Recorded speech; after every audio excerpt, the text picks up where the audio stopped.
No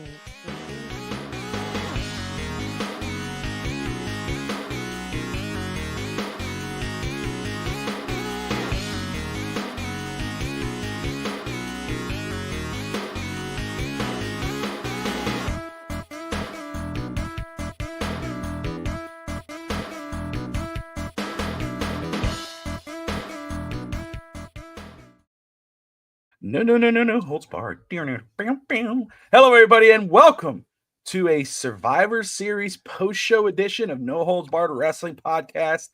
I'm Bobby Melendez, joined by the one and only Josh Kimmel, my tag team partner on these shows. And I did not realize that I had that background, but that's cool. It's still a cool background, but I'm going to switch it up. Bam! Survivor Series Wargames post-show Canadian edition. And we will have a special guest Canadian joining us shortly. But before that, and before it all, Josh, my brother, how are you, my man? I'm good, man. I hope that Canadian guy brings in, whoever that guy is, by the way. I hope he brings some energy because, man, that crowd put us to sleep tonight. Holy crap. What a bad crowd. And I'm not even being a jerk. I'm not even joking. It was a dead crowd. The boom guys were more over than anyone on the show tonight. Huh. It was awful, dude. But you know what? Wrestling was good. The show was good. It was a good B+ show. I enjoyed it. So how was your Thanksgiving? Thanksgiving was great, man. I mean, it never disappoints because, it's not, obviously you want to, you see family outside. We didn't do any of that. Obviously, we were home. It was just us, the immediate family within the house. And it was great because the wife makes the best turkey. It's not dry. It's juicy. It wasn't, the bird just wasn't big. That was the only disappointment. I was like, I only had one day of leftovers and then it was finished. Okay. So had some heartbreak. Other than that, it was yeet over here as well. So there you go. Did you guys stay home or did you travel? We went grandparents, nanas, we went places, but I made it so we can hey, we're gonna watch the 12:30 game at Nana's. All right, time to go to grandma's for the Cowboys game. All right, nobody cares about that, so we can half watch it. All right, let me get home for the Miami Dolphins game because I at least want to get a drive in before they disappoint me and I turn on something else, which is exactly what happened. So, I mean, it is. DSG Label in the house. Great to see him. Of course, Finstanza is watching as well. DSG says, I had to watch Survivor Series to wash away that Green Bay game. I understand. I get it. Let's see. We bought an 11-pound turkey. Next year, I'll get a bigger one. Yeah. It was so dang good, dude. Like every bite, as you get deep into turkey, sometimes it's dry, I mean, I'm not trying to knock anybody. And, sometimes it's dry and it's kind of like, I'm done. Every bite, it's like she takes that so seriously. It's the only time she takes it seriously because every other it's like kind of like, oh, I hope this one's good, but Thanksgiving is always good. So appreciate it, babe. But man, okay, so hold on. Before we move forward, what was the sleeper of the day, something you didn't expect? Whoa, that was a banger. For me, I'll answer and give you some time. Maybe because I brought it. I brought over a red velvet cake from Publix, and it's just a regular store-bought. That was the banger. That the pumpkin pie didn't even get cut into. The pecan pie didn't even get broken out of the damn fridge. The red velvet stole the show, and it was thanks to me, yours truly, Mr. Non-Traditional. Who brings a red velvet cake to Thanksgiving? Nobody. Nobody. But guess what? Everybody ate it, and nobody ate. I'm just saying. So what was your sleeper, Sal? Did you guys have one? So we did a show, East 10th Street Boys. We had a special guest, Bobby Schaus of the Dive Bar podcast, and we were talking about Thanksgiving. It was on Wednesday night. So we were talking about Thanksgiving, and he asked about desserts. What's your favorite dessert on Thanksgiving? We don't really do desserts here. My wife is not like that. But this year she kind of prepped for it, and she made Oreo brownies and she made Oreo cupcakes because I love Oreos, by the way. And I'm gonna tell you that Oreo brownie was legit. That was a shock. I was stuffed. I was done, dude. I was done eating. I didn't need a dessert. I'm tired. I'm beat. I sat down and started working on stuff because that's, how it is, dude. You know how I am with the channel. I'm doing extra. Yep. Okay, I got to sit up for this, and this. So I'm at my computer just like I am now, and I'm working. And she comes in and she's like, "Do you want that Oreo brownie?" I'm like, "Well, give me a minute. Give me a minute." And all of a sudden she just laid it in front of me. And I went 8-1. I'm like, all right, just one's good. She's, you sure you don't want another? I was like, yeah, I'm going one's good. Finished the one, and I'm like, it's one of those ones where you're like, okay. And Tristan comes in, my son comes in the room, and I'm like, tell your mama, can I get another one? And she goes, I all hear her go, oh, really? I'm like, oh, God, here we go. So it was really good, dude. Oreo brownies, the crust. Yes. I haven't had the Oreo cupcake. I just noticed it now. I know she told me, so I'm not being dumb. I remember her telling me about it, but I totally. So I saw my youngest with it right now, and I'm like, what is that, a banana cake? She goes, that's the Oreo cupcake. And I'm like, oh, I never had one of those. She's like, you want one? I'm like, no, I'm about to do a show. So I'm like, please don't eat it all. One bite. So for you, dessert. For me, dessert. Even though the turkey never gets topped, the dessert was really freaking good. There we go. There we go. It doesn't matter if it was on Thanksgiving, as long as it was on the weekend, that all counts. Because I'm still eating pumpkin pie. Because guess what? We have so many leftovers. Because my homemade cake that I told him was homemade was a banger. That's all I gotta say. I really, the parents, the grandparents, the siblings, they're all. Josh brought the goods this year. I never do. So There anyway, you go. I wish Survivor Series brought the goods. I'll say that. Oh my! We're you kind of spilling it. Some kind of stupid TV has Hallmark playing in the background. Just turned on me. It's all happy. So forgive that. Hopefully, if Tati's here, we should sneak in and turn that off. But anywho, DSG label, Evan, Justin Toner in the house. Great to see him of Ruckus Entertainment Wrestling joining us. Pretty cool. So my goodness. So talking about Survivor Series, this was the most anticipated just because of the OG bloodline story and what was going to happen there. And I think it was very anticipated too, because we'll get into why if there was a little bit of disappointment for me at the end of the show. But other than that, for what when I'm watching it, wasn't that left put off by it. There were some things you obviously want better. There's some things I love. There's some things I was kind of, okay. But is what it is. We're going to get into it. But right away, you're saying, man, that crowd was blah. Crowd was dead, man. So I blame WWE for this. Okay. I actually watched the pre-show. Just turned it on for a second. They did this amazing, like, you know how you watch ESPN E60 or you watch a show on Sunday Night Football, leading into it, there's a story, a backstory of whatever it may be, some niche story of like a fan traveling. Anyway, they did a thing where some fan over there made a sign, bring WrestleMania to wherever they were. Excuse me, I already forgot. In the chat, Evan, I know you're from Canada. Where is this place that they were at last night or tonight? Anyway, bring WrestleMania to wherever we are, Vancouver, wherever we are. And he traveled all around the world, not the world, the vicinity, like Seattle, up in those northwestern states no one ever goes to. He traveled all those places for the longest time or something, bringing this, and the signs caught people's reaction. WWE finally like met him and said, hey, come backstage. I love your signs. Because he was doing it for years, like 5-6 years. Every single show, he would make that sign and would make TV. And then they brought him on the WWE pre-show, like, hey, man, you made this sign and we're here now. And he's like, yeah, man, the crowd's going to be crazy. We want this forever. We can host the Olympics. We can host WrestleMania. We can host this. The crowd's going to be a banger. And the crowd was not a banger.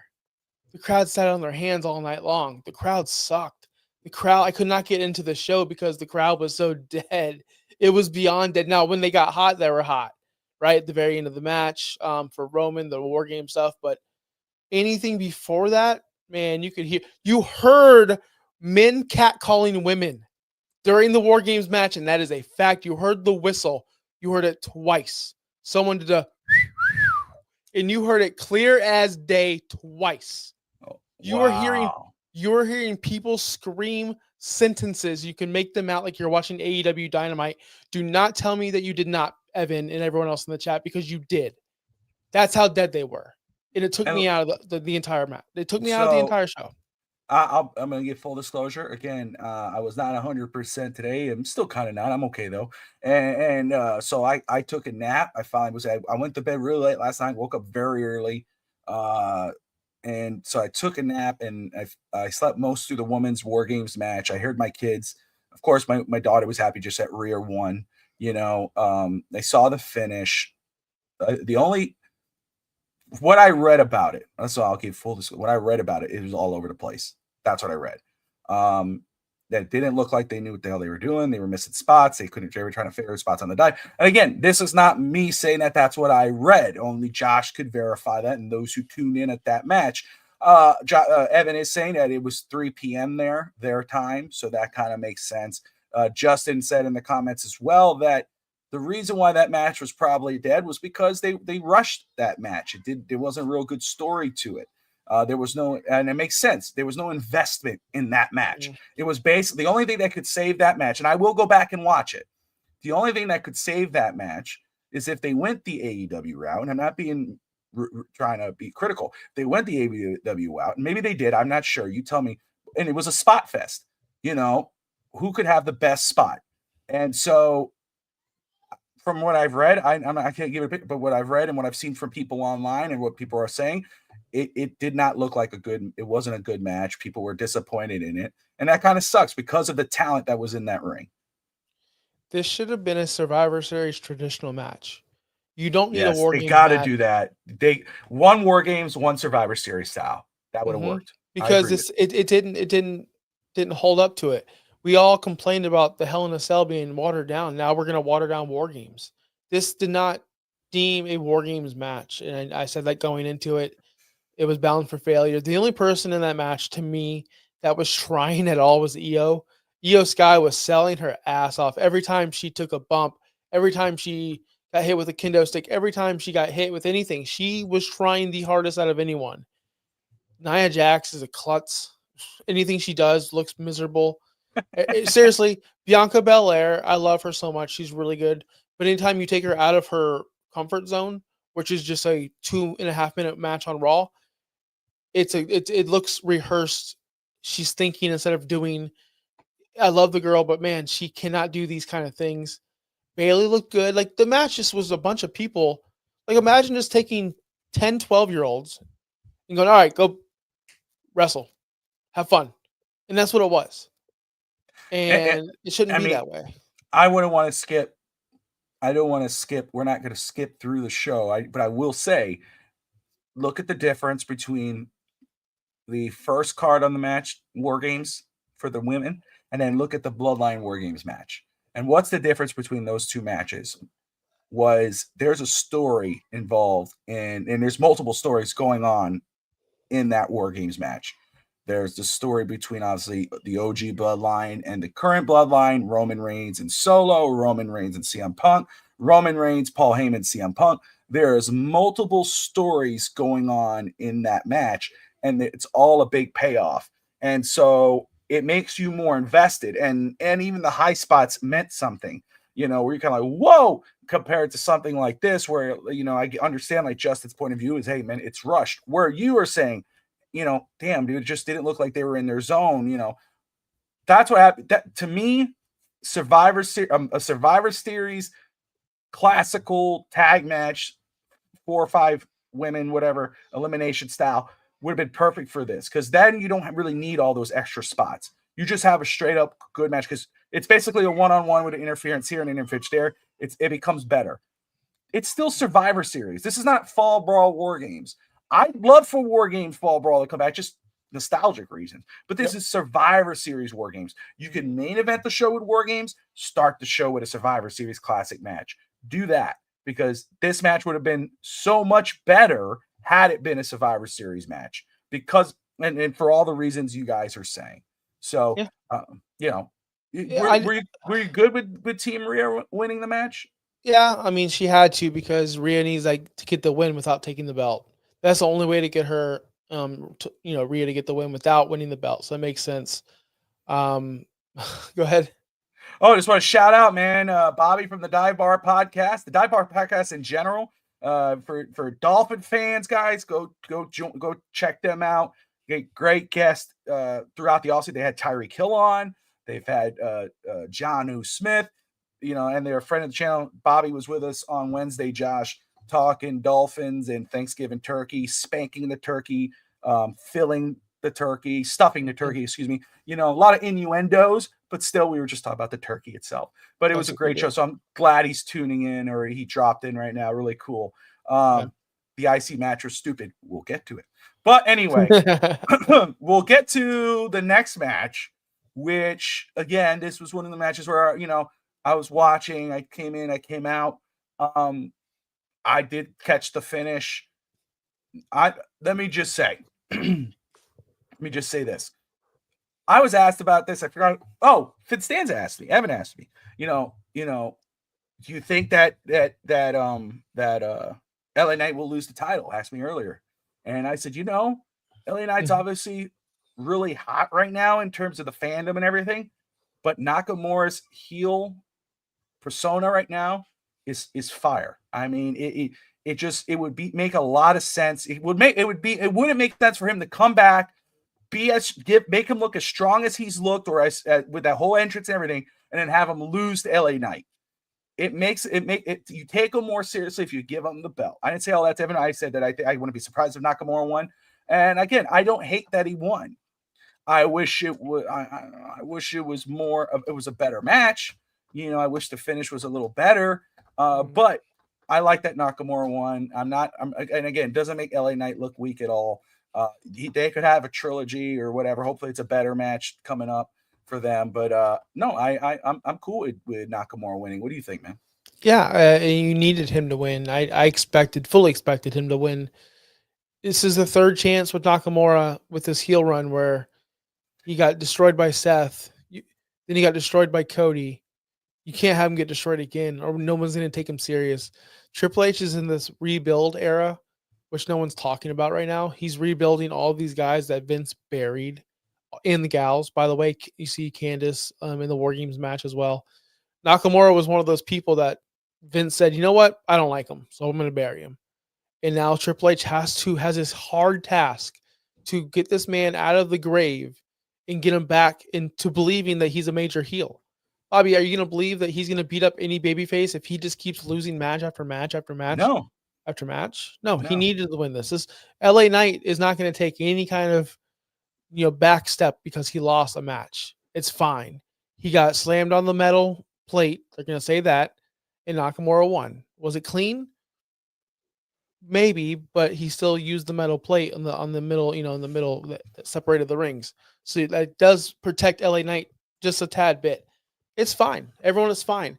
LA Knight's bigger than that belt. LA Knight's bigger than the US title. Let's get LA Knight up where he should be with the main eventers, in my opinion. Are we going to be this upset when Braun Breaker loses and he's elevated to the top? No, we're going to be happy. No. And LA Knight music, now it was changed. Sucks Knight. Oh, fix his music. Is that what you're saying? Was LA Knight's music changed? I didn't hear his music. I'm not going to lie to you guys. As soon as I knew this match was next, I went downstairs and I got stuff ready, and I missed the entrances. I saw the entrance of Nakamura. He was one of my top 10 entrances, I think. Mm-hmm. Right? I just love, but it's different. I love the kind of heel music to it. I really do enjoy it. I'm not a real fan of Roman Reigns' changed music. I wanted to go back to the original Tribal Chief song, not to that slow crap they do now. I just like the what I'm talking about, the beginning part of it. Yeah, that's awesome. Yeah. Like that gets me hyped every single time. Yeah. Every single time. It was nice not to no woe tonight. I'm so happy I didn't have to fucking woe. Sorry, Bobby. Or whoa. It was nice not karaoke. He actually took the day off. He was like, he didn't show up. And that was the surprising part of Survivor Series, was no real surprises. It was straight up boring. Yeah, I'm like, as soon as the match was over, anyway, no, we'll wait till the end. But yeah, that's the biggest surprise. Yeah, the WWE successfully put Canada to sleep tonight, and everyone that watched. Triple threat, Braun Breaker against was it Ludwig Kaiser and Sheamus. This was a hard-hitting match. What did you think, man? This was great. This woke me back up. This match was probably my favorite match of the night by far. This one actually, because I'm not gonna lie, I was watching the women's match, and I'm like, okay, let's go. Okay. Oh, she's gonna cash. Oh, she didn't cash it. Ooh, we saw that coming. All right, and then the LA Knight match like definitely put me to sleep. I'm like, oh shoot, I'm about to see Freddy Krueger. And then this match came on. I'm like, let's go. It was like a shot of caffeine in my veins. Braun Breaker coming out of nowhere, spearing dudes left and right. There was this one shot, Bobby, where I don't know if you saw this shot at all. They were fighting in front of the Michael Cole and Corey Graves, and it was Ludwig Kaiser and Sheamus. And then out of nowhere, like a freaking bullet bill from Mario, freaking Braun Breaker leaps himself into either Kaiser or Sheamus and just knocks him out of the way. Cole's like, oh my God. Like, the level of excitement Braun Breaker gives you in any match is incredible. Like, you can't, even if the crowd's dead, you can't fall asleep during this kind of match just because of how fast and his intensity is. And him talking, like, get in the ring, old man. Like, just yelling at Sheamus, dude. I love this match. There was nothing wrong about this match. Oh yeah, no, it wasn't. And first off, all three of these guys are legit. They're great. Sheamus is former world champion, and he's not one of those world champions that was like a stepping stone champion. He's a legit dude. And every time he's in the ring, he has a great match, and he makes it look real, and he comes away with bruises and beat down and whatever. Yeah. But he makes it come off so good. And the real MVP, and I'll say that about those spots and all this, is the camera work. The editors, the guys behind the scenes, the producers are like, cut here, do that. They do it right at the right time, at the right moment, that makes it look so much better. And of course, who was the one who was doing that before McMahon left was Dunn. Yeah, what's his name is whatever Dunn. I mean, huge upgrade because it made it look so, because like you said, it makes it look so much better. All of a sudden you're looking at these two guys, and all of a sudden you see this guy come out of nowhere. They know exactly what they're doing. So It came out really good. And again, I'm not against Braun Breaker keeping his belt. I think that's fine. I think it's great. He comes off looking very strong here, a lot better. Eventually he will drop it, and I think it will be because he's about to make another push for something else. But right now you get to put him give him keep that run going, give him another opponent, whoever that may be, and we'll see where it goes from there. Yeah. Listen, everyone, Justin, and they feel sorry that he's, they keep on mentioning, oh, he wants to win this. That's a build, guys. That's how you, and I know you guys know this. You guys are smart. You guys understand wrestling. That's the build. It's been building for years now, this IC title reign. If it just happened overnight, who cares? He's got to work for it again. He was there. He had his shots against Gunther. He blew it. He had his shots again, blew it again. Now he's on the uprise to try to get it back. So I'm interested in this story. I don't think it's over. Sheamus is going to win this title. Why rush it? Let it grow. Let it build. Why are we rushing things? It just doesn't make any sense. Don't do it. No, if you want that, go to Wednesday night. That's right. That's right. And we'll get to the main events of the show. And as we do that, we'll get the sleeping Canadian in here, who is here. Yeah, they probably put him to sleep too, poor guy. Yeah. All the poutine in the world couldn't wake him up. Every time I keep hearing about poutine, I keep thinking of poutine pie. You remember The Rock, poutine pie? Evan, when you guys keep bringing up poutine, and I that's all when he goes, Bobby doesn't know what poutine is. I'm like, I'm thinking pie. Yeah, poutine. That's what I was going. I'm like, why are they talking about this right now? Have you ever actually had a poutine, Bobby? No. Tati showed me. I never had Kimmel, have you? No. Okay. Every time I go to the Lightning game, which is occasionally, they always have like the stand there. I'm like, I'm not buying it from. You have to come across the border. Yeah, I'm not going to buy it at some rinky-dink stand in the 300 levels. You have to come across the border. It's not made the same. It's the sauce. The sauce makes a very big. It's not some random gravy, and you need the real cheese curds. You can't do it with mozzarella cheese or anything like that. So there you go. Well, guys, let me go ahead and introduce. Hold on. Let me go ahead and introduce. We're on No Holds Barred Wrestling Podcast Survivor Series post show, and usually this gentleman joins me every Sunday pregame, postgame for the Miami Dolphins, and usually it's like me and Josh, differing opinions, going at it, shouting match. But now he's here to talk wrestling. The sleeping Canadian. Dolphin fans know him as Finstanza. We know him as Evan here on No Holds Barred. Evan, brother, how are you, sir? I miss No Holds Barred. I used to do this show, and I'm actually maybe I'll mention if Gunther's overrated after tonight. Should I still say that? We'll see. I may not actually say that. No, Kimball's 100% right. The moment I said to myself, it was really bad, but we'll get to that main event. But have you ever seen a group of people not eat?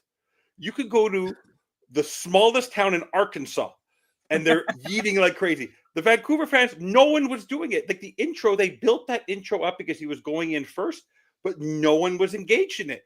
It was like a 6-minute intro, and no one was eating. It was insane. Yep. This Vancouver, I've gone to Vancouver. I'll give a perspective to Kimmel who will appreciate this. Being a Habs fan, and I've been to a Lightning game. There's a different crowd there. You go to a Canucks game, which is the Vancouver team. You go there, it's completely different. They put you to sleep there. They're just not ready for it. They just don't have that kind of a crowd. It's not built. Toronto has it a little bit because you get a lot more people going to that more of a city. Number one, also just to let you know, you don't get a lot of people going to Vancouver to watch it outside of Vancouver because it's to go to Vancouver is really expensive. Like going to Vancouver is like going to San Francisco. It's very, very expensive to go travel there and to live there. So and also to do it at 3:00 doesn't make any sense. I understand when you want to build up a WrestleMania like that, but to have a show like that in the afternoon, this isn't the late 80s, early 90s. It doesn't work anymore. So that also, I think the crowd was not intoxicated enough. I don't think they were high enough. But no, it was definitely a very low. They were. I know because no, you're sounding like Tony Khan, bro. You're sounding like Dave Meltzer. There's no, bro. Because 3:00. Wait, you're telling me the Seahawks when the Seahawks kick off at 4:00, they're not ready. When the Seahawks kick off at 4:00, they're not ready, bro. No, but I go later. Serious. No, because let me ask you something. You were there. Let me ask you. You remember the pay-per-view? Every pay-per-view you've seen in Montreal. Do you see the crowd? Yeah. We're insane. Popping. We're not normal. No. So Vancouver, Toronto has it a little bit, but it's not like Montreal. But we can't blame the time, man. We can't. They just weren't ready. They just weren't ready. They just weren't. They weren't ready for this kind of. Let me ask you, just because you just asked that, Josh. First, you man, what wrestling events have you been to, like that you were physically like the? And I mean, I guess if you've been to a lot, you can mention the biggest ones. I was there when Trump got stunned. Okay. I drove 18 hours straight. Yeah. And then the very next year in Orlando, the very next year where I didn't have to drive 18 hours, I went to that. I went to back-to-back WrestleManias in a row. Was that WrestleMania with Ric Flair? Did I Shawn Michaels? I don't think it was that. It might have been that one, dude. I went to the WrestleMania when Shawn Michaels retired Ric Flair. I don't remember. No, Citrus Bowl. I went to the one where it was Jericho and Punk, best in the world versus best in the world, and it wasn't a very good pay-per-view. Edge wrestled Undertaker. It wasn't a very good WrestleMania that year because I don't remember it, but I remember everything about Detroit: John Cena, Shawn Michaels, Bobby Lashley, Umaga. Yeah. Like that was a phenomenal WrestleMania. The one after in Orlando was just not as good, not as good to me. So I don't remember much of it. But I've been to 3 WrestleManias. Oh, I went to the first post-COVID WrestleMania in Tampa. With Bad Bunny and Sasha and Bianca. I was there night 1, didn't go to night 2. Okay. So 3 WrestleManias. All right, so 3 WrestleManias. I've only been to 1. I've been to the Royal Rumble when Ray Hurricane Randy Orton out of it after Eddie's passing. What about you, Evan? Any major wrestling? I was at WrestleMania 6 when I was very, very young. Oh, crap. But the big, obviously, I've gone to a lot of SmackDowns, Raws. That's what's come here. I wasn't at the Sami Zayn one with against Roman Reigns. I just couldn't get to that one. I had something going on where I knew way in advance I couldn't be there. But you have to remember, for me, with my cousin who still has this, we both still have our Austin 316 shirts from that night. But you have to remember, I was at the Montreal Screwjob. I was the first day where everyone finally, the young people, you had people crying, what, wrestling is fake? I was at the Montreal Screwjob sitting like 10 rows from the actual ring. It was the most insane experience of my life. You have to remember, I'm 15 years old, and I'm watching the screw job happen. And you could sense it the moment it was happening. You felt the tension. You felt something was going to happen that night. It was so off. It was so eerie. But it changed my focus of wrestling forever, right? Like that's when you started splitting up because you sort of had to say, are you going to support, as a Canadian, are you going to support Brett? Are you going to go now focus on ECW when they're hot? Or are you going to go focus on the McMahon era now focusing with DX? Actually at that night, my eye sort of split for a couple of years where I was literally I was doing the Monday Night Wars. I know you were truly into Nitro and I know you did this whole thing. I was a WCW guy. You were a WCW guy, but I was both. Because you sort of want to support your guy, but at the same time, you still love that. I ended up always being WWF, WWE, but that was my, no matter what, you can't compare it. Like, to be there in that moment, I don't think there's more monumental moment in the history of WWE, WWF than actually seeing someone call a match and end the match the way that he did. That had never happened before. And you saw the reaction of Brett. Like, I was on the other side of the ring, but like seeing Brett spit on him, like I saw the spit leave his mouth. That, like, it was insane. It was insane. When you go back and watch it, can you see you in the video? Or no, I'm too far back. You're far back. Got you. I got you. Okay. All right. All right. Let's go ahead. We'll get into. Yes, I do want to talk about New Day. You know, we know the teases there. You know, but let's get into Gunther versus Damian. Before you do that, I just want to tell you about the Rhea thing. The number one mistake they made, and Kimmel said it, and I'll go through it quickly, is you had Nia start that match because Bayley could do long matches. It's like Nia does the same moves. And I don't know if Kimmel, if you watch the whole match, at one point, Nia kept on having to adjust herself for the next bump. She's never in the right spot. Ever. Never. If it wasn't for, I'll give you true honesty. The two people that carried that match, I'll give her credit. Io does it all the time. But I'll give credit to, because she did the bump, she had to do what you do. Her reactions were funny. Was Stratton. Stratton has the people who are the gymnasts, the people who are more talented, who can utilize their non-wrestling, their stuff, like their background, that benefited. So look, those two were the two stronger ones. The other one else was just fitting in. Like, I find everything that Naomi does is a little forced. It's a little slow motion. Like you said, Bianca tries a little too hard. Rhea, it's her power. But even then, one thing I will say about that first match, how much time, and they'll talk about the men's match, how much time do they need to find props? Dude, I was so glad you brought that up. And this is just a prop. To find props. This is just a prop thing that just drives me nuts, just in general. When it's like, oh, EO's known for putting a trash can over her head and doing crazy stuff. But when you bring out the custom like trash can, oh, here's the gimmick, bro. Here it is. Like, okay, here's the string. Here's the string, so I can carry it up the stage. Like, we know this is the gimmick, dude. Now you're just making a thing where it's like it's not special because it happens every time. And I hate the fact that, and we'll talk about this in the men's too. Just because you can jump from the cage, doesn't mean you have to do it every single year. Yeah, it waters it. Like me sitting there watching Tiffy wait for EO to get ready for, it seemed like an hour. It seemed like EO took forever to get that trash can on her, which I'm sure I'd be terrified. I wouldn't want to do that in that situation. So take your time, woman. I understand. But Tiffy's just sitting there forever, like just looking. Like, how stupid does that look? Yeah, absolutely. And the whole Shinsuke thing, I said this to you, Bobby, when I called you, but you could tell LA Knight, like, he even botched the match before he even started. He got on the ring and then he dropped the belt. He actually almost broke the belt by dropping it off when he does his thing.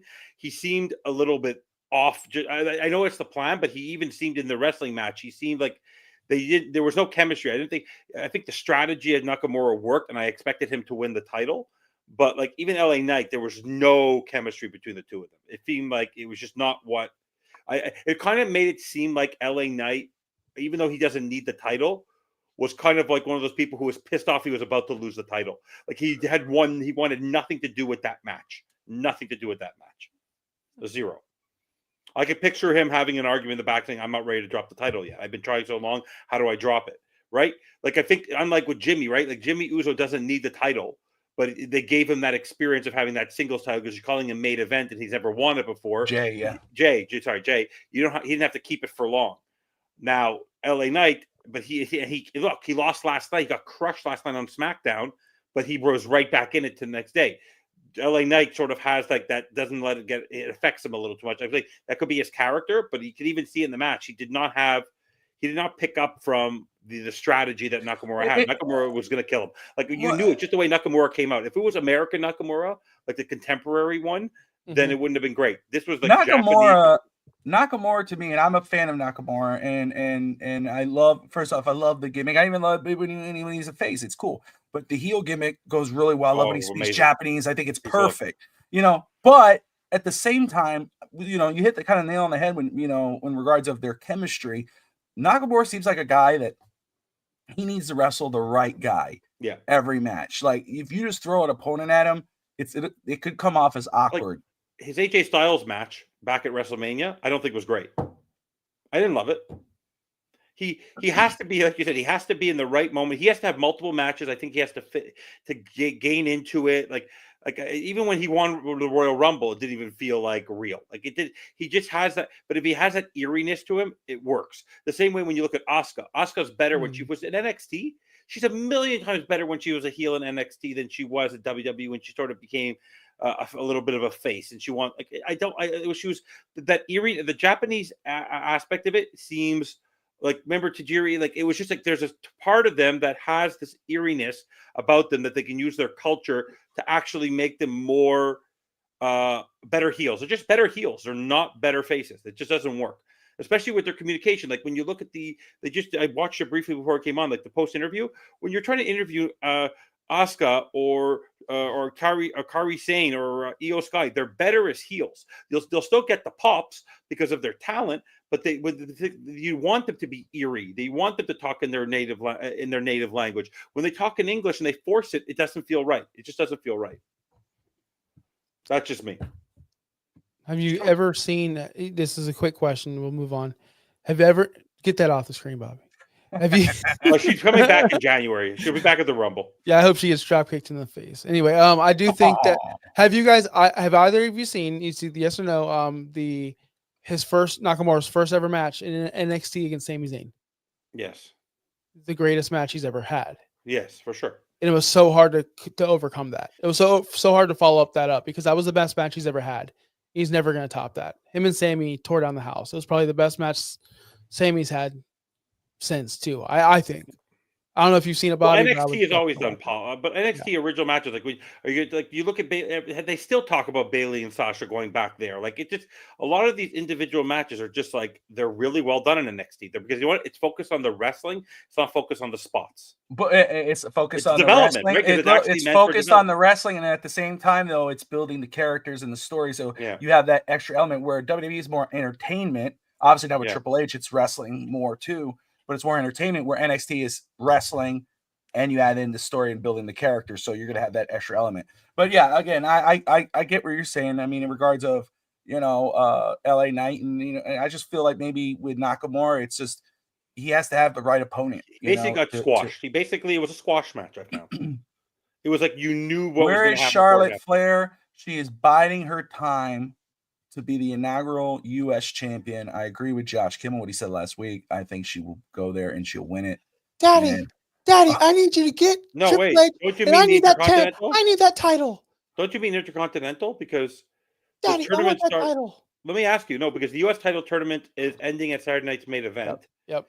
And the Intercontinental starts this week. But you want her to go after you? How is she going to win the inaugural U.S. if the tournament's still going on and she's not in it? Well, I'll let Josh talk about his theory. What he was saying. It's already over. It's done. You can't. Is it already done? Yeah, you can't do it anymore. So I was just making fun of Charlotte. So who's going for the U.S. title now? It's Chelsea Green, Bayley, Michin, and then there's a match next Friday between Elektra Lopez, Tiffany Stratton, and Naomi. My guess is it will end up being Bayley versus Naomi. Friends winning the title. There's no way Michin's going to the finals, and there's no way that don't sleep on Chelsea. Don't sleep on Chelsea. Chelsea is from Vancouver, British Columbia. She'll be asleep by the time the tournament ends. See, got that? She isn't. By the way, she is from Vancouver, British Columbia, mind you. Yeah, I saw it on the pre-show. She was really happy with that guy who made the signs. Yeah, she was really happy with him, and Kevin Owens too. By the way, very happy with that guy. So. Gunther. He is beloved. He was at the Habs game this week, and he should have seen the crap. He was at one of the Montreal Canadiens games this week, and he got a pop in that building. He's beloved in Montreal. Talking about KO? Yeah, he's beloved. Yeah. Let's get into Gunther versus Damian Priest. This was a fun match. I'm not gonna lie. I think this was another one. I think Evan asked me. I know Tristan asked me. And, no, I asked you. Do you think that Tristan asked me earlier? Yeah, Tristan asked me at the earlier, but yeah, we talked on the phone earlier today, and you asked me about it, and I was like, again, Gunther kind of seems a little, I hate to say, stale as a character right now with the world title, where Priest seems red hot. I mean, his mic skills, he's over with the fans. I was like, I would not be surprised if Priest comes out on top. I wouldn't have been surprised. And so, I mean, I understand where the trajectory is with Gunther and where he may go and who he may face and who he actually may drop that title to, i.e., you can't see me. But this is the only thing. First off, it was a fun match. It was a good match. I did not like the finish of the match. Oh my God. I did not like it. Finn Balor coming out. I understand that's the trajectory of that story. You know, it hasn't really gotten to that point yet. But he had not paid attention one bit to each other the last few weeks, I don't think. He's been going off. He's kind of been throwing shade at Dominic Mysterio. And it looked like, is he going to, for him to come out and do that and only be used as a side piece because Gunther would freaking big boot him out of the freaking area. And he's just standing there with a stupid face on as Priest is unconscious in the ring. I did not like it. I that killed it for me. I thought it was a fun match, and I would not have hated Gunther going over clean or whatever. I think it called for it, or knocking him out. You know what I mean? Like unconscious. Oh, he can't. He's out of it. That would have been fine. But just having Finn Balor come out of nowhere and do a stupid stomp on him, and it's like, why? What's the point of this? I didn't like it. I liked the match. I did not like the finish or the way the finish happened. Josh. That's the way it was supposed to happen. This was just because it's predictable doesn't mean it's bad. I think it was good. I don't know why people hated it so much. This is the story. There was no resolution there. They're still angry at each other. Finn Balor is still jealous that Priest is getting opportunities. There ain't no way Priest is going to let this man win a world title. That's long-term storytelling, guys. Like what? So we just preached it. We loved it, but now we don't want it. Now we just don't want. We just want the story to fade away. It doesn't make sense. There has to be some kind of resolution, and Priest has to be protected. He can't just lose clean to Gunther. It would make Priest look like an idiot. You can't go out there talk all this stuff, be a tough guy, one up Gunther week after week after week, and then just lose clean. Then you lose all your steam. At least he lost for a reason. He lost so he can go beat the hell out of Finn Balor. Guys, Priest is going to be a world champion. He's a stud. Like he is a top guy there on Raw, for sure. I think this is fine. I like Finn Balor. Give him a chance.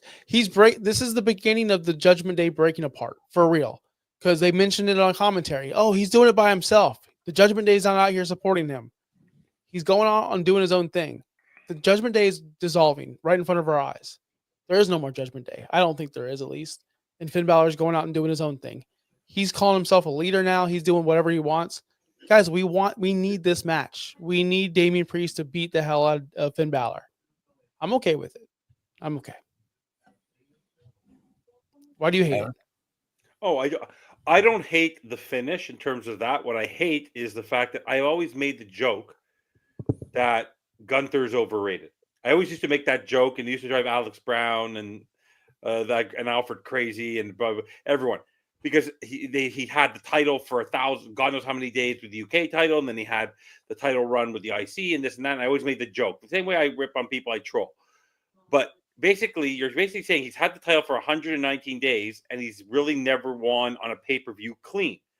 And so you're basically saying you took a guy who held the UK title for about 3 years, held the AC title for 2.5 years, 2 years plus, and he can't beat a guy clean. Like, you understand why Liv doesn't, but you're basically calling him the ring general. You're basically calling him one of the top guys in the WWE, and he is yet to win a major title match clean. And then you see him all deflated, and he wins, but then you saw I got interviewed after. I watched it briefly before I came on, and he's talking like he's one of the commentators, BFFs. Like he's very polite, he's very nice, he's a European, but it just doesn't come off. Like if he wants to be a gentleman, you want to make him feel like William Regal for a minute, that's fine.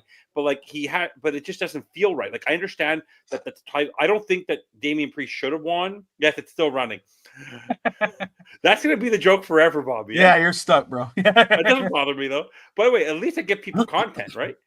No, for me, it was the right call, because I don't think it's time to take the belt off of Gunther yet. Because then what do you do with him? I only think you could have done is if you took the belt off of him now, that he's never won the Royal Rumble, so you can give him the chance because he's always done well in the Royal Rumble. But no, for me, it's the Finn Balor thing. For me, is what really bothers me about Finn Balor is the fact that those tag titles are just stupid with the Judgment Day. They don't defend them. Him and JC Dunn do not look like real champions. And he's being part of a group. I really miss Like when I look back on it, you have to remember that how often are they going to refer to him as the first ever Universal Champion? Like the fact that he was Demon Finn Balor. Like I have not like Finn Balor is supposed to have all this talent, like a Shinsuke, like an AJ Styles. He came in hot, amazing in NXT. It just like it just feels disjointed a little bit, right? It just feels a little disjointed for me. I know why the story is there, but basically you're basically. It's not even like he has a sidekick. It almost feels like when Kevin Owens first won the Universal title, Jericho was there. He was helped with Triple H. Like, but Gunther shouldn't need that, right? Gunther is the kind of guy. He's the one wrestler I would say that does not need a because you did it with so long for Roman Reigns, and it's not the same thing because he doesn't have Ludwig Kaiser interfering. But he's the one person who should have been the guy that if you're going to put the title on him because you think he's earned it, he should be able to do it on his own, and there shouldn't need to be interference every time he needs to do it. Yeah, now him kicking Fowler in the face sort of takes it away a little bit, so that's better. But because he feels like he was annoyed by that, but I just don't like that. Like for me, Gunther is one of the better talents in the WWE, and I always kid around about being underrated. But now you're proving it to me because they're basically saying that you're trying to build a story around on top of Gunther. But that sort of demeans the title. It basically makes it seem like it's like a second-rate title to Cody's title. It honestly makes it feel like a B title to me. That's what it's treating it like. It almost is like it was the created title. That's why for me, the fact that they're creating now a U.S. title and for the women and now an intercontinental title. I really hope that they're doing that. They make those tag team championships disappear forever. The fact that Bianca came out wearing that tag team title made absolutely no sense to me. Like, just can we throw that? Where's Alundra Blaze? Can we go over to Nitro and drop it in a garbage can? Because those titles are totally useless to me. All these extra titles sort of take away that. Or now, if you want to bring the U.S. Intercontinental, I like that. But like these women's titles, get rid of. But Gunther, I feel like I'm basically disappointed that I would have rather him won clean. They focused on the shoulder, all this. They didn't need Finn Balor in this match. You want to attack him? I understand that you can't have Damian Priest win clean, but like I felt there could have been another way. Even if I would have been better with Ludwig Kaiser or somebody, find another member of Imperium, do something. But like to have this made no sense. It pissed me off in that sense because I want him to win clean or win with his own faction. To bring the Judgment Day, which doesn't even make sense to me, that should have been disbanded years ago. It doesn't feel real. It doesn't feel strong. You lost Rhea Ripley, and that was the heart and soul of Judgment Day. It really bothered me. Like Gunther deserves better than that. That's for me. He deserved better than that. Bobby, who's the wrestling god? JBL. Did he not cheat every single match? Ever? Yeah, but we knew he was going to cheat. But he's the wrestling god. He shouldn't need to cheat. That's the whole gimmick, guys. And plus, and the whole thing with Gunther is, you're right, Evan. He did kick, and he didn't cheat. Like in his eyes, if I'm sitting here playing Mario Kart, and my son's controller dies, and I win, I didn't cheat. I'm sorry that happened to you. Like, well, I'll tell you this why. I'll tell you why. I'm still gonna win. No, because in 666 days, and I hope we never do. Yeah, retire the demon. You don't need to see that thing anymore. But Bobby, let me ask you: in 666 days of him winning the title, of holding the IC title, in the 900, like the 1,000 plus days he held the NXT UK title, every match was one-on-one. There was no one there. He won every single match, whether it was against Pete Dunne, whether it was against Sheamus, Drew Mac. No one ever got involved in his matches. He won. That's the aura that he had. Now, you see in these two matches that he's played against Priest, it's because of something that happened on the outside or interference that caused him to win. Now, that, for me, that's the one thing that was interesting about Gunther is they're talking about how he's 44-3 and this and that since come to WWE. Well, his last two major wins are with help, which takes away from me his strength because that works for a story with Cody and Roman. That worked for Kevin Owens with Chris Jericho. It works with Liv and Dom and that kind of stuff. But like when Rhea won matches, even when she had her title run, there was no interference from Judgment Day. Hardly. Dom was there, but Dom ended up causing trouble. If you ever look back on it, she never really won a match because Dom got involved and caused the actual fight. She could win it on her own. That's how I see Gunther. Gunther doesn't need that. That's all I'm saying. Now, it's fine. He's not the one asking for it. I just didn't love that part of it. And Yeah. So by the way, before we go, I'll talk about the men's when the men's war games. How even the spot didn't make sense for Finn Balor, and I'll explain that when I watch War Games. So that's where. So Evan's point is where I came from, Josh, at the beginning, is that it made like, I understand your part of it. You know what I mean? Where this continues the story between Damian and Finn, but to me, the Finn interference, because the way, first off, how it came off, made Gunther's win look weak. You know, it took away from him. Where I could see, like, oh, his music hits, and Priest looks, and all of a sudden he hits the power bomb. 1, 2, 3. Okay, but it was and I might be wrong. I may have missed it. Blanket I missed, because really I did. Where I think I don't know how Priest ended up on the floor. I don't know if Finn hit the rope. Out. Did he roll out? Was it? It was like a nasty spill from the top rope, actually. Yeah, that's what it was, right? Because I heard people going, "You effed up, you effed up." So I don't know. I was like, okay, wait, because at first I was like, did he really? And he was telling the ref, "Wait, just wait." He set up the spot. He really did. It was away from the camera where he set up the spot. They were focusing on Gunther, and then it turned that's around. Where I was confused. And then you see Finn come out, and he's standing looking at him and he does his finisher from the steps. And then here comes Gunther. He dumbest move in the WWE. So I was confused. I was like, the guy in the chest, match over. Like, what?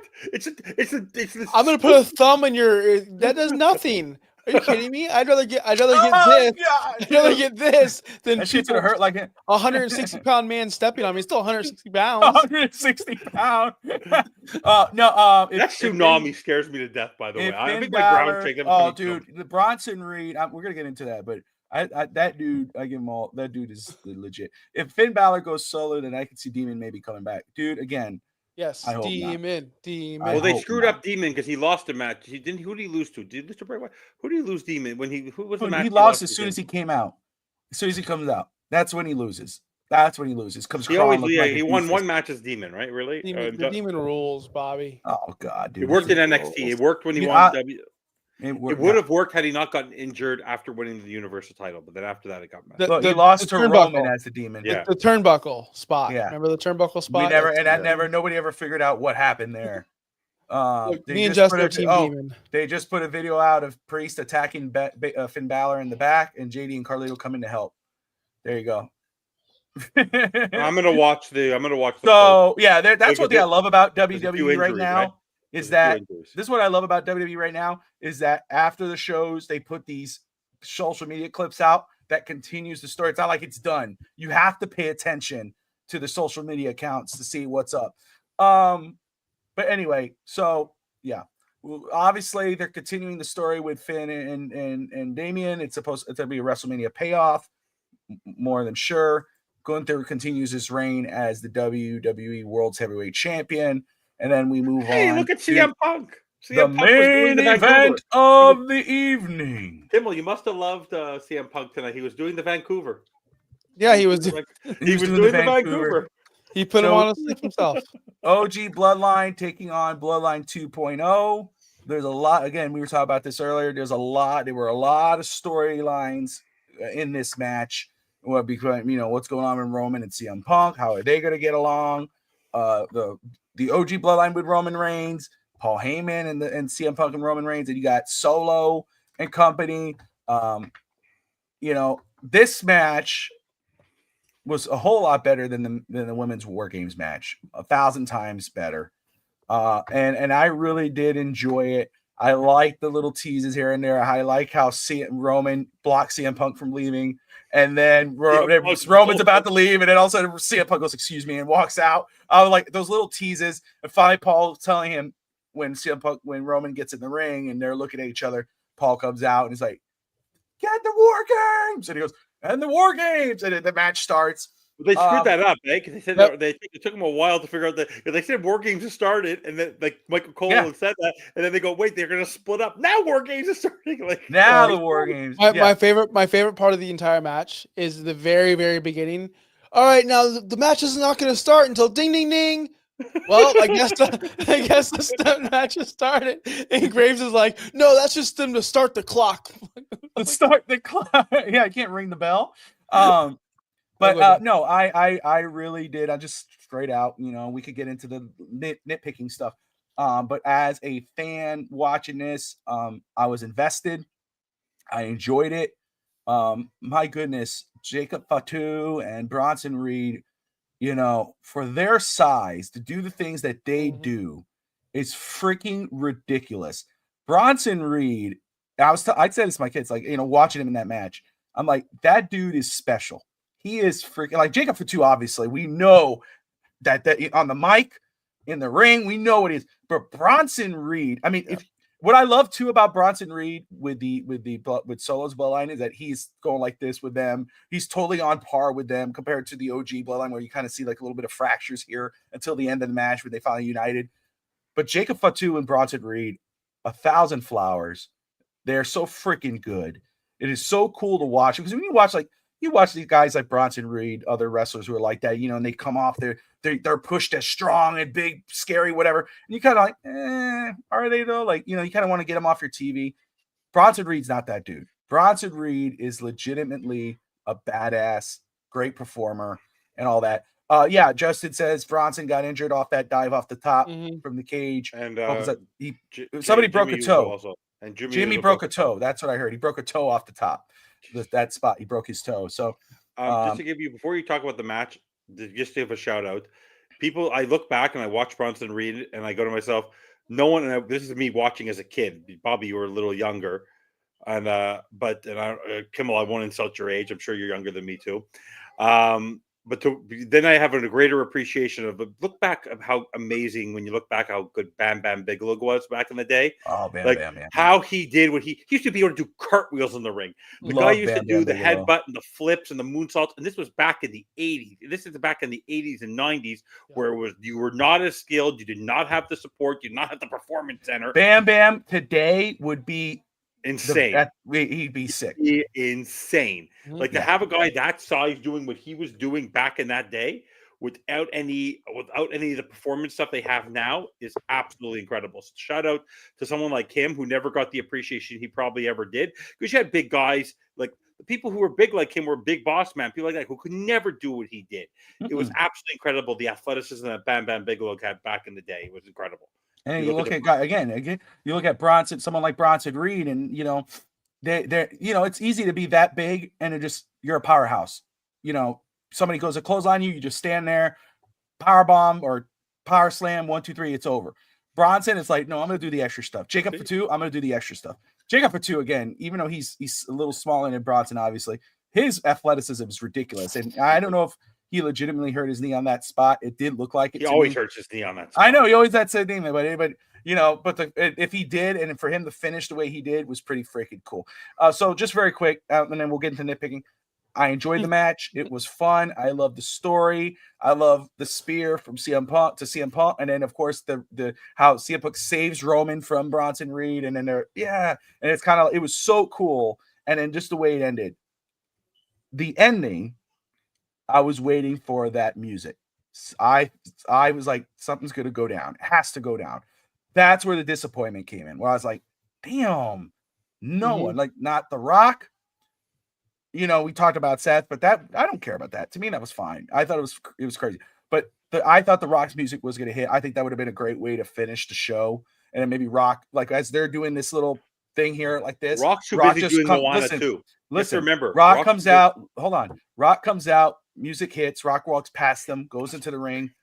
Rock bottoms solo. And then I was like, dude, I can see them also going like that. That would have been a cool finish. But that's the only one I was disappointed. Other than that, I really enjoyed the match. Josh, what do you think, man? The match was fine. Not going to nitpick it. It was fine. I watched every second of it. I was into it. The crowd was actually into it. The end, man. Like, so I'm sitting there with my son. He's like, I just bought him a new game on the PlayStation on Black Friday. Like, it was like $5, dirt cheap. He's been playing it all day. And I'm like, no, buddy, it's my turn. Like, let me watch the show. And then he's like, can I play my game now? It was like Sonic something. I'm like, yeah, hold on. So I turn it off as soon as they won. Like, they're going nuts. They're doing the sleep thing. I'm like, I turn it off. I said, well, hold on. Last Survivor Series, they got a bunch of people. Yeah. I got to turn it back. So I tell my son, he's upset. I turn it back. And I'm like, what? Fuck. Sorry, Bobby. That sucks. Like, this was a big waste of my time. I was expecting something to happen. Nothing happened. It was the most anticlimactic show they've put on in a long time. It was very disappointing. And I will add this: it's my fault, and it's your fault, and it's your fault, and it's everyone's fault because they never set this up. This is all of our fantasy bookings. This is our fault for giving ourselves expectations. We booked our own show and we wanted it a certain way, and it didn't happen. It doesn't mean it was a bad show. It just means we were disappointed. And I think that's why I'm so lackluster on this show, because nothing happened. Oh, she's gonna cash in. That didn't happen. Oh, she's gonna turn heel. It didn't happen. Oh, Roxanne didn't happen. Nothing happened. This show, nothing happened. Rock won. Or, I mean, not Rock won. Roman won. Who cares? Roman won. Who cares? What's changed, Bobby? What's going to change next week? Nothing. Nothing's going to happen. It's going to stay the same. So I don't know the point of tonight. I don't know. Evan. He's right. The match, I number one don't love the 5 minutes of at the beginning because it sort of delays it. And like I said, the talk about the props, the men's match, like they couldn't figure out what props to do. Oh yeah, Solo, let's lock the cage. Wait a second, the guy can climb the cage, you moron. Like that spot made no sense to me. Oh, Roman, you're not getting in. What? You can't climb a cage? Like this is the dumbest thing I've ever heard in my life. For me, the whole thing didn't make any sense. And the one thing I want to mention about the spots, let's see, a guy rolls out and gets jumped on his chest from not from a top rope, from literally 2 feet up. Honestly, like I'm standing up. That's how high it was, right? But then Jacob Fatu, literally, he gets super kicked in the face. Then Jimmy Uso climbs to the third rope. No, let's wait 5 minutes. Oh, God. Let's contemplate this. I'm going to go climb to the top, and I have all this time for the Samoan werewolf to not move, but actually to adjust himself so you can hit him, right? But this is the same guy who literally got his head bashed in, not with a chair, not with like a kendo chair, with a freaking toolbox, and stands right up. So he could be super kicked and wait 10 minutes before someone climbs up to the top, but the guy gets hit literally in the head with a toolbox and he gets right up. That makes talk about stupidity. Like they can't pick their spots properly. Like you want to make him invincible, make him invincible. But to do that, like if you want to lock him, put him the handcuffs on him. Like the thing we did with Raquel, that would have made more sense to me. Like you have to subdue him, but like the way they did that made absolutely no sense. We knew what was going to happen when Solo was standing there with the whole ending and all that. You could tell the way that when Bronson Reed went up, you could see how I even saw at the corner of my eye the way CM Punk was adjusting. It reminded me of that moment where how long did it take Shane McMahon at WrestleMania to climb that cage? Undertaker literally could have gone to build a tombstone with Paul Bearer, literally, and came back to the ring and laid back down. That part of me, the spots didn't make sense because they took too long today. They were too extended. They were too forced. The readjustments back and forth between the rings. It literally felt like they got to Vancouver and they were on a different time zone. It's almost as if they went from Crown Jewel all the way to here in one night and they had to perform the show. Like, I don't know if you ever noticed that. Like when they have Crown Jewel, I remember the next day, sometimes they'd come back. They wouldn't do the in Saudi Arabia. They would bring it. They would do it back in the States, and they wouldn't catch up. The jet lag, you could feel that the show was actually very lackluster.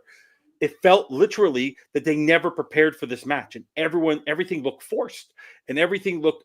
It was basically a spot show, like you said. It was very AEW. Let the Samoan Werewolf do all the spots he needs to. Let Jimmy and Jey Uso do their stuff. But like besides that. Like the Solo didn't do much. Roman did his 3 or 4 moves. Bronson did his. Everyone did what they were good at, but there was nothing. Like honestly for me, I don't understand the point of the Tongalo and Tamatonga just by being lack-of, but especially Tongalo. The guy didn't do anything. The guy literally between the 3 minutes between him and Punk coming in, he literally had time to go under the ring, grab something, come in, give a clothesline. Next person. What a waste of time! It was just like it was stupid. Like that's the point is, if you want to make this a great war games match, you need actual talent. You need actual wrestlers who are not just jobbers or people who have 2 or 3 moves. You actually need the EOS guys. You need more consistency with that. It felt a little, and also look back at the women's match. You had Bayley lying around for 25 minutes. Like, it was very, very forced, and that's what I didn't like about it. Like you said, like, so what? He won 1-on-1. When's the jobber match? When's like the final match going to be? Because now Roman pinned Solo pinned Roman. So when do they do it? They're going to do it this Saturday Night's Main Event? No, they can't do it then. They're going to wait till the Rumble. Like, where are they doing this? And I always find that the Rumble, you can't really put a superstar match there in any high-level match because it always will lose to the Rumble. It will always lose to the Rumble because it's not the main event. So how do you fix this? Because I don't know where they're going to fit it in. I just don't. Like, this made no sense to me. Like, and the favor that they're going to hold that favor over us until when exactly? Like, they purposely brought the camera very close, right, for them to have that conversation. But I don't know. Hey, Evan, I'm still waiting to find out what The Rock gave Cody. Me too. Like, you know what I mean? Like, these things will go years. Yeah. But I'm okay with it, though. I'm okay with waiting for the favors. I'm okay with waiting for what Cody was given from The Rock. Yeah. My thing is, and Bobby, I'm sure you're the same way. It felt forced for me. Where was Dwayne? Where was he? Moana 2. Who cares about Moana 2, bro? This is your just job. No. He said he was on live, Insta Live yesterday, and he said he's done with everything with Moana 2. Yeah, and that's why people are like, oh, he's coming at War Games. But of course he's filming Moana too. I mean, as Moana, the live action. Yeah, the live action. Somebody put it on here too. Rock didn't show up for Bloodline Wargames match, but he did show up for a match that had Cody Rhodes in it. And the next sentence, the final sentence, he's coming for Cody. So, and that makes more sense to me. I mean, it's Cody first, then Roman. I think that's where it's going to go. Yeah, it just makes not that much sense. The Bloodline thing is just weird. It's just because I honestly think that because the talent that you have on the new Bloodline is just so weird. Like Tongaloa and like Tomatonga, like there's just like it's there's no sense of like the Simone Werewolf, like Jacob Fatu is insane. It's amazing. The other two, what are the point? Like, there's no point. Like, I believe more Bronson Reed than I do those guys. Like, they're just like they're lackeys. It's very. I feel like it's Gerald Briscoe and Pat Patterson again. Like, it's like they're not like they're just useless to me. They don't serve a purpose. It'd be like if Edge brought Zack Ryder and Kurt Hawkins as the Edge heads in a World match. Yeah, that's a good point. And no, they built it up a little bit, and I just don't love it. Like, honestly, I would have been happy if they had the 10th anniversary of the New Day here today. That would have been more fun. Like, that would have been like we're waiting for Raw for that to happen with Big E. That Big E's return, we'll see. I don't know. So, well, I mean, I think so, and I think that's where the turn happens. I mean, who's turning on him? Xavier Woods is a turn, obviously. I mean, I can't see Kofi came on. I know. Kofi played bad one time, but Kofi came off pretty harsh. But I think if you want to give Xavier Woods a chance to maybe win a title one day, he has to go heel. He's not. Yeah, he has to super kick Big E in the face. Yeah. Yes. Yeah. Thank you. I'm cool. Thank you. I appreciate it. No offense. No. No, but honestly though, this like Kimmel has said, and I'm saying this, every match, like there was like you even felt it. Like what didn't help the match, like you basically said, is that the crowd didn't help it. Right? It didn't matter back in the day when Sami Zayn lost to Roman Reigns in Montreal. The crowd built it up that it didn't matter. He already won, even when he lost and didn't win the title that night. And it was so close every 5 seconds. He almost won. It didn't matter. If a crowd can make a pay-per-view look better than what it is, and this is on Triple H, this is on the WWE. They messed up. They did not judge this. If he says he had high gate here, I'll be shocked. It did not feel. Evan, you heard the. Yeah, I told you. Right? No, of course. You didn't hear when they were saying that. You didn't hear the part when they said, "Go watch it again." They said Tonga Loa sucks. You could hear someone from the 300 saying Tonga Loa sucks. Like they were saying it. You could hear it like in the voice. It was really bad. It was really, really bad. Like it was just like I understand hearing a say like Tonga sucks. But a whistle. Yeah. From someone's mouth like that on TV. That's crazy, bro. Back in I can't remember because I was so young back in the day. They used to call Survivor Series used to be the Thanksgiving night tradition, and they used to do it. I think they were able to pull it off because football didn't have a night game, so it kind of worked. It doesn't work now because of the fact that they can't compete with the NFL. But like the way this is, it just didn't feel right. Like it felt very, very. honestly, it felt like a forced. Felt like it's not the big four.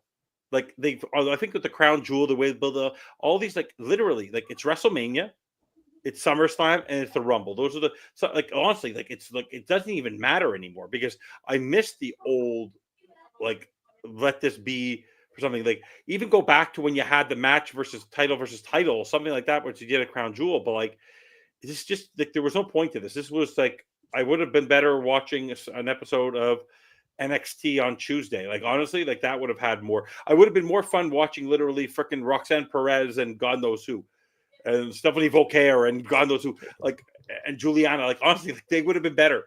Like this was literally a 3-hour pay-per-view, a 3-hour plus pay-per-view where nothing changed. And by the way, the only thing that Vancouver will be remembered for, trivia question for all of you.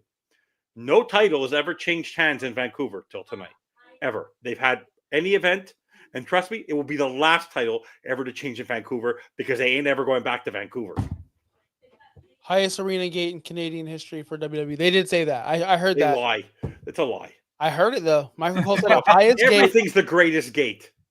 Hey, get the turnstiles. Someone call in.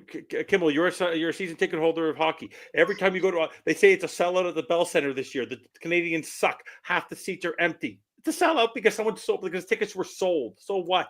So you put a higher value. More people are buying them off market. Maybe, but no. It's this pay-per-view. I was happy that everything was a better coming up. The problem is, Bobby, is that you have all these. The problem with Triple H has, which is not a bad thing, is that they have so much up and coming talent that what no, Paul announced it at the presser. Okay, who cares? They also Cole said it as well. In the middle. Yeah, I know that, but they say he says it at every pay-per-view. I just don't know what they're going to do with all these stars because someone like Bronson Reed, if you're building up Braun Breaker, you're building up all these guys. Now Shinsuke has a title, then Gunther's not dropping the title anytime soon. Like at what point, when does Bronson Reed get his chance? Like at one point, Jacob Fatu, I think he will never probably ever get a title. He'll be one of those guys who's a star without a title, right? But like you see some of these up and comers, like I think there's no room for Seth Rollins right now. He'll have his punk thing, but I'm thinking in terms of the title scene, like right now, who's Gunther's next challenger?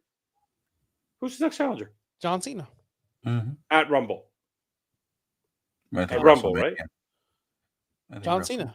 I think just John Cena. Yeah, I guess at WrestleMania. But then who's he facing at Rumble? But that's why you have all these guys. No, but who's his guy? No, if you're building up to Cena, who's your stopgap at Rumble?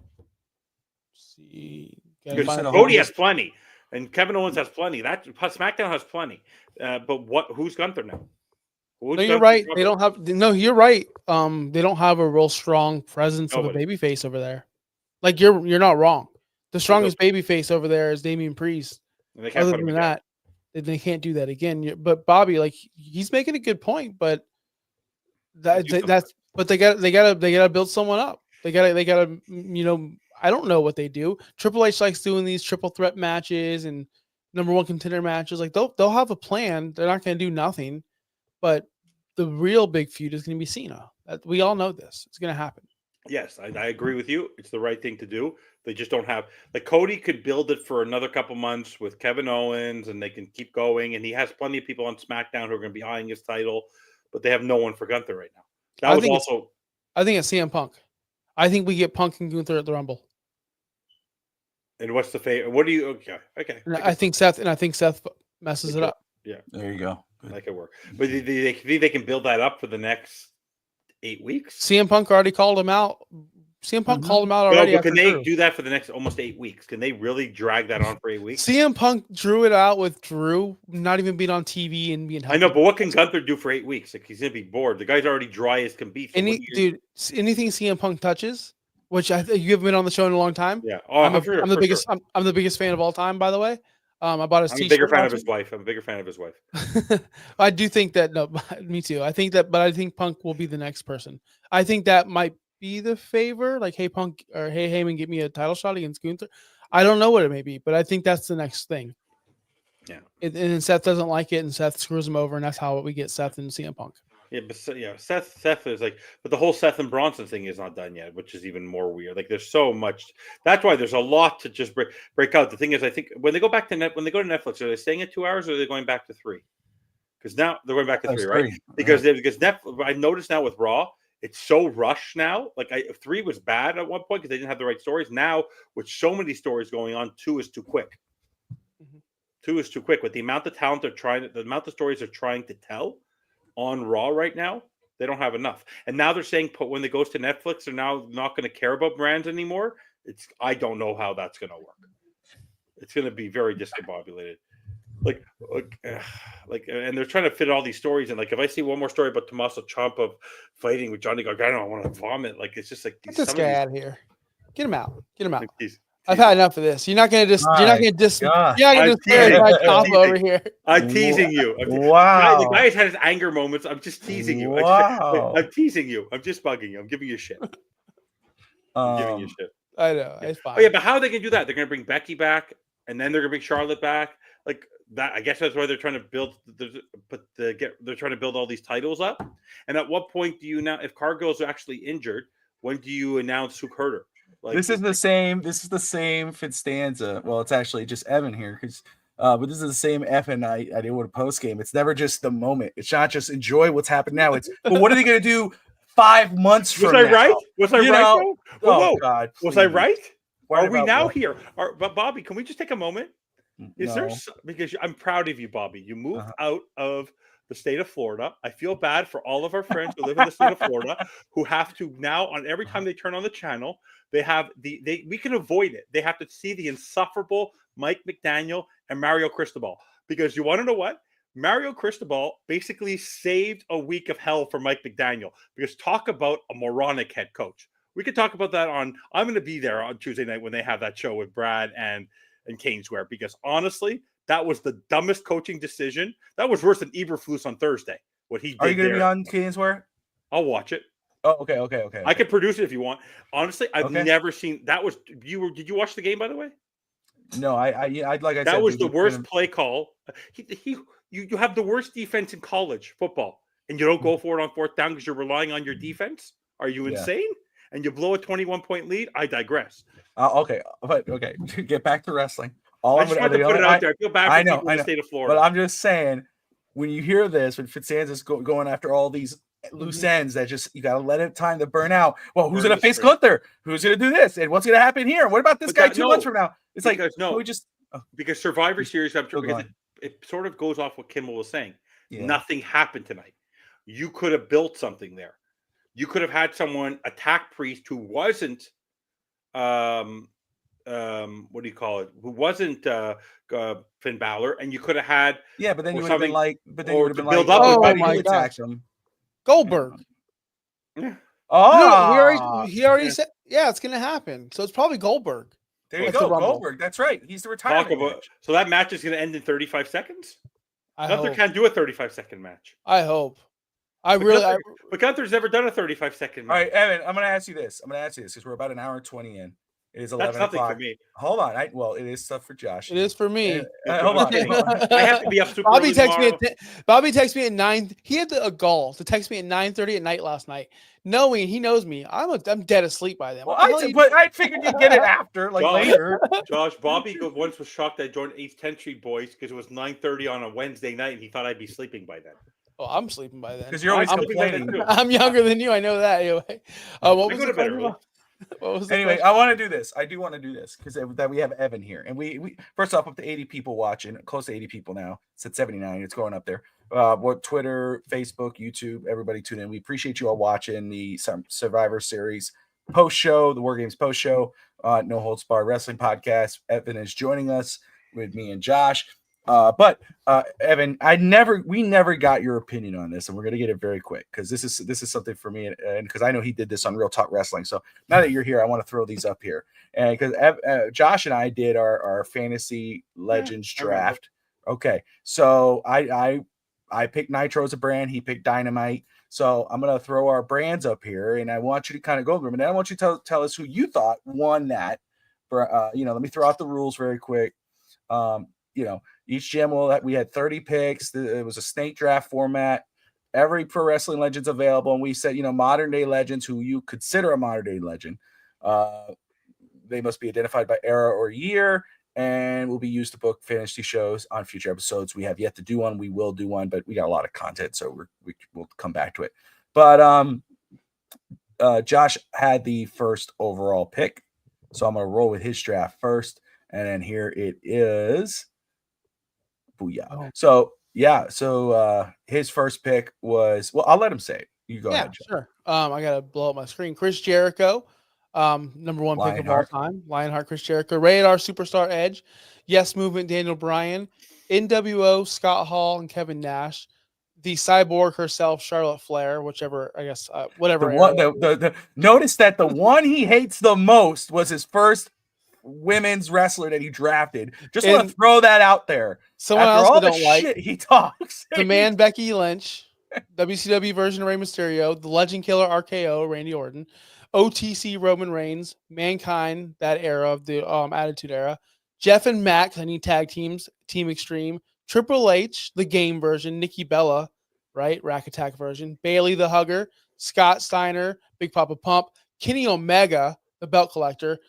This is AJ Styles, the beat up John Cena era, Chris Benoit, who's a legend, China, and then of course I need Mr. McMahon, Hot Rod, Roddy Piper, Batista.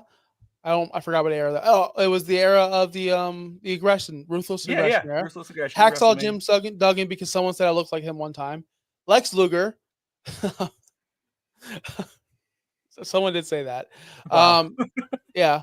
Gail Kim from TNA version, Andre the Giant, Mark Henry, and of course, Cody Rhodes. And this is in order you did this? Oh yeah, this is in order. Yeah, these are in order. By the way, just to give you credit, I was make sure Kimball, you said who was your number one pick? Chris Jericho, Lionheart. And no. Where's he from? He's from what did he say that one time? Remember when he yelled at that fan? I'm from Winnipeg, you idiot. Winnipeg, yeah. He's from Winnipeg, Manitoba. Yep, I'm from Winnipeg, you idiot. And where's Brock Lesnar reside? Just like him too, bro. Where does Sable and Brock Lesnar reside? I really don't know where they live. Aren't they in Minnesota? No, they're in Saskatchewan. Oh, they are. They're in northern Saskatchewan, and because that's where he does all. I don't even know what that is, to be honest with you. Is that in Ukraine? That's in Canada. Oh, really? Oh, I didn't know. My bad. No, I don't know. So now that you saw my awesome draft, let's go to the other guy. There you go, Bobby. We'll go to. Oh, I think I got in trouble. I just heard my wife go, Bobby. Yep. Did I do? Did you hear that? Yep.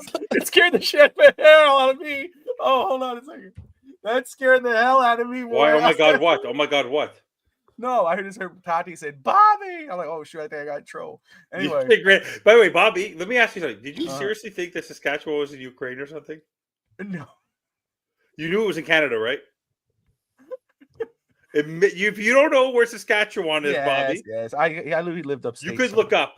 Anyway, all right. So that's why Tristan's my son. JBL, stop saying that. JBL was not included in this. It was an extra thing, so don't ignore him. But anyway, my first pick was Stone Cold Steve Austin, Attitude Era. Shawn Michaels, Attitude Era. John Cena, PG Era. DDP, WCW. Hulk Hogan, NWO, Hollywood, WCW. Sting, TNA. Trish Stratus, Modern Era. Let's see here. Make sure I'm hit this right. I don't know where I went here. Lita, Ruthless Aggression. The Rock, Attitude Era. Bret Hart, Attitude Era. Samoa Joe, Modern Era, which was the WWE version of it. Joe's Gonna Kill You. Brock Lesnar. Kurt Angle, TNA. Eddie Guerrero, Ruthless Aggression. Rhea Ripley, Modern. Bray Wyatt, Wyatt Family. Ric Flair, NWA, WCW. Sabu, ECW. Sasha Banks, WWE. CM Punk, Pipe Bomb Era. Ministry of Darkness, Undertaker. Kane, Attitude Era. Arn Anderson, WCW. Terry Funk, ECW. Macho Man, Randy Savage, WCW, NWO, Goldberg, obviously WCW, Mickey James, TNA, Ricky the Dragon, Steamboat, WrestleMania 3, RVD, ECW One Night Stand, Booker T, WCW 2000s, and that was my final pick. So there you go. So how much did I win by, Evan? The fact that he had John Cena as his third pick cost Bobby. Actually, that should be a win because it's like, wow, you got him at the third pick. Because John Cena would have been my last pick.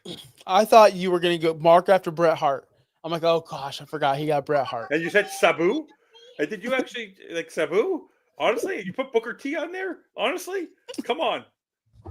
The only thing I'm disappointed in Kimball is how he did not take Sasha. Because for someone who is... He goes crazy over Sasha, talks all this trash about Charlotte. He took Charlotte with his the third pick or whatever it was. I'm like, dude. By the way, the Ministry of Darkness, if you don't take Undertaker original, like 1990, like when he first won the title, like that was you take Ministry of Darkness, he was the ugly. You might as well take American Badass at that point. No, wrong. I'm thinking about how that character is going to do with McMahon on the crucifix. It was the stupidest story in the world. You guys have no idea what I had booked for Charlotte. She's going to be in catering the whole time. We're never seeing that woman again. Never. Look. This Nitro would have won the war. Yes, sir. No. Right there. Thank you. No. See, we asked Evan one question, and he has to start throwing things out. Just tell us who won. Kimmel. Thank you, DSG Label. You're saying Kimmel said you didn't know where Saskatchewan was. I don't even. Shut up. You obviously can't. I'll make you a deal. I'll make you a deal. If both of you can name the person who could name more places of where these guys are from, wins. No, we're not going to do that.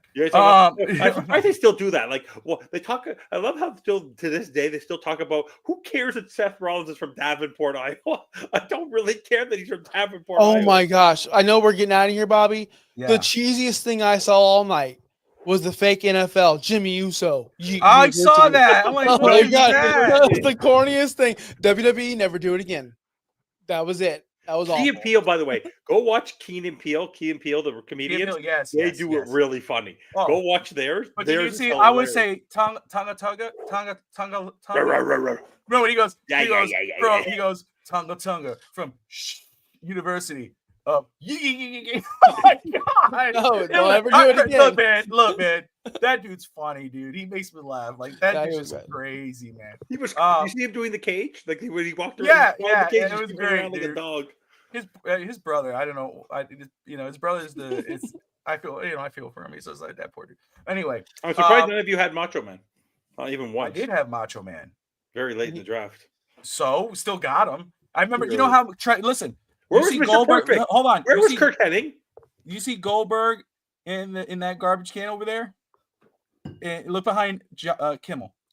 Look, Goldberg's picture, and it's busted. So obviously he can't stand Oldberg. But when I picked Goldberg later in that draft, listen, when I picked Goldberg later in the draft, this guy let out the biggest. It was. I want to Goldberg. He's so good at he kept trying to like.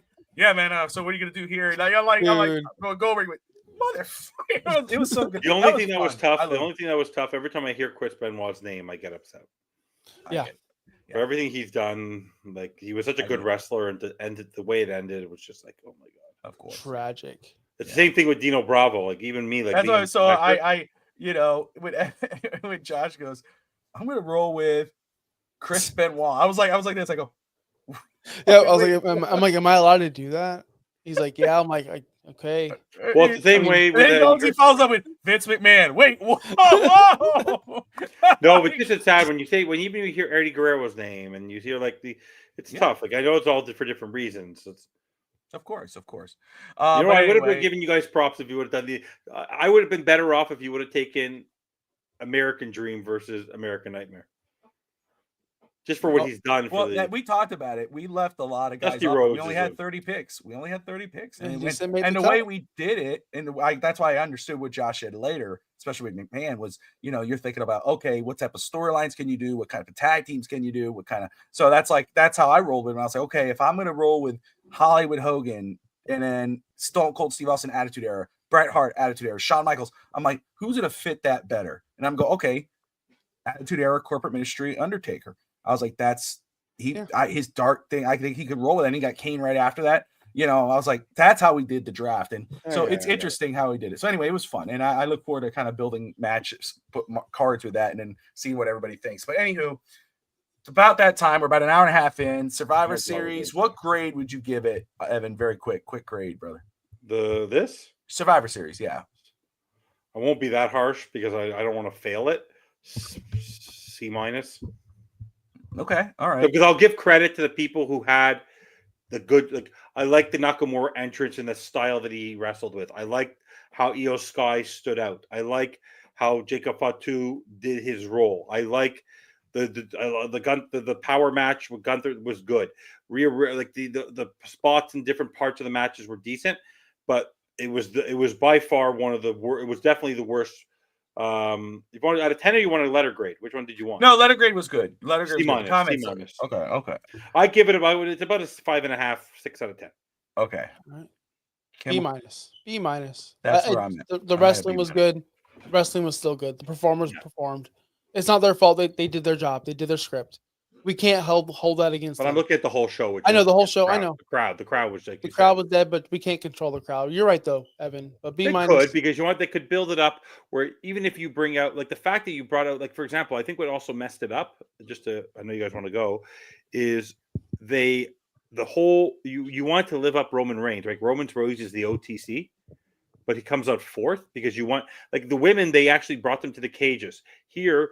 You knew that I said right away, I go like, are they actually when you heard Roman Reigns music, I was like, you're actually going to bring out Jimmy Uso, who lost last night, who got squashed last night as out last. I know, and that's the first squashed.